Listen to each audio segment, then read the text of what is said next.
We made a god and now I can't remember anything. Submitted by Joseph Plays. On May 25, 2020, the National Army discovered an abandoned research facility off the coast of Puerto Rico. The research base's inhabitants, 15 scientists of various ages and ethnicity, were discovered dead across the entire area. The facility's power was still running, and a strange device was found inside one of the many rooms, as well as a computer with a Word document opened. This is the following document. Apologies if any of this seems rushed, I need to write quickly. My name is Dr. Patterson. I know this because it's the name written at the top of this log, and this is my computer, at least, I think this is my computer. It's probably one of the others. I wish I could remember their names. I wish I could remember anything. My memory, as you can probably tell, has been tampered with.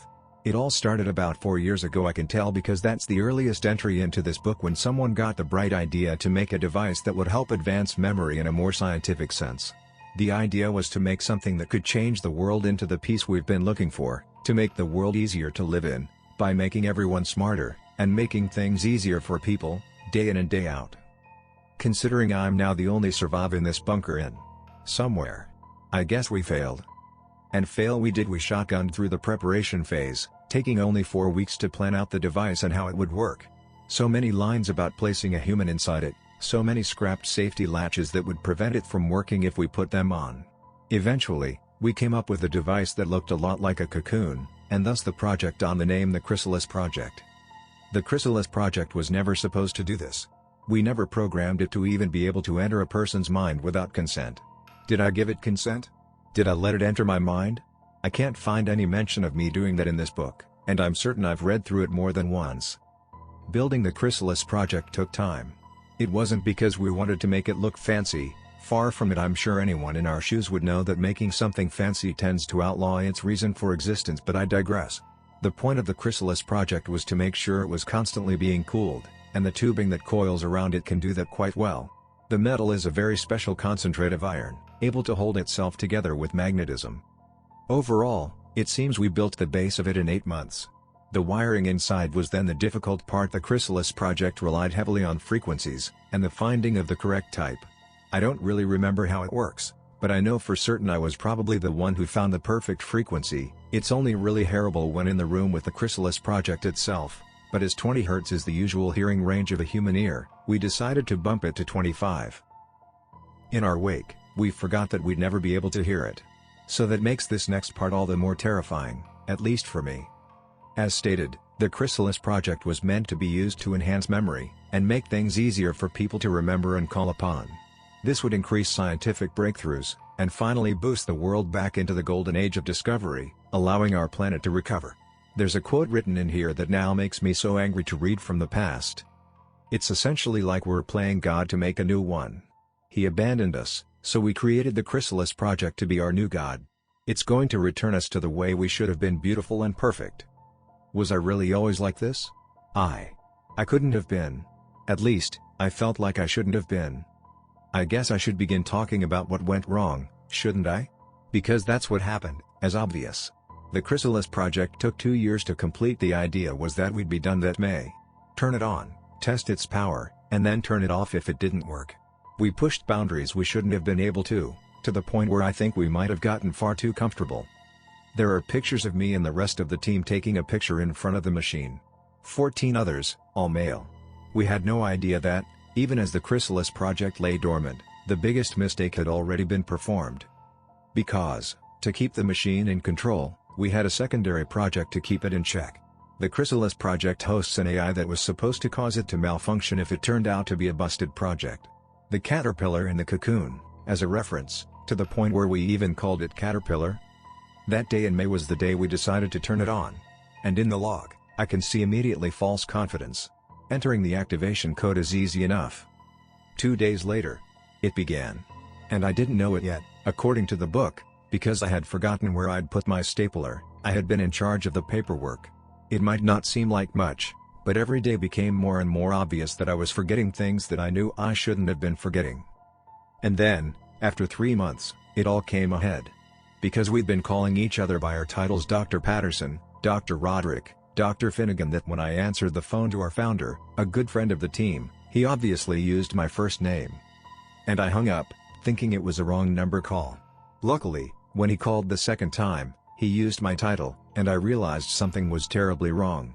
I mean, it's not possible to just forget your first name, right? It'd take years of abuse and trauma or a concussion or memory loss. It's not possible to just lose that information, especially when you'd usually use it every day. Starting from that point, things began spiraling out of control.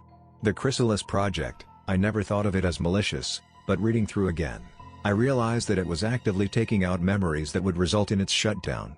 So of course, we first forgot the shutdown code. I don't even remember how many digits long it is, so either that just casually slipped my mind or I was attacked by the Chrysalis Project directly. We'd written down the shutdown code somewhere, I have no idea where, because that's what we forgot next. Then we forgot the secondary shutdown sequence, followed by the tertiary, all in the span of 3 hours, at least according to this book. Caterpillar was meant to prevent the Chrysalis Project from doing anything it wasn't supposed to. The issue is, I'd love to tell you how it worked, but I've already forgotten that, and no amount of searching has helped with that, or it has, and I've misplaced the document, and quintessentially forgotten where I'd put it. Like I said, I'm the only one here. I'm the only one here. Right. I should probably write why. You see, things began getting bad. Doors around the facility became permanently locked, not because the Chrysalis Project shut them but because it made us forget the code to them, and nobody could even figure out what the code would have been. It wasn't like we had anything to remember afterwards. Of course, I hate to think about this, but there's a chance that the Chrysalis Project took a different meaning to the way we meant it to go. The Chrysalis Project was meant to enhance memory. It doesn't, it modifies, removing anything that doesn't need to be in the human mind in order to make space for these so-called discoveries we had wanted. It pulled apart our brains, removing our friends, families, even our first names. We were slaves to the system, and that system was the Chrysalis Project.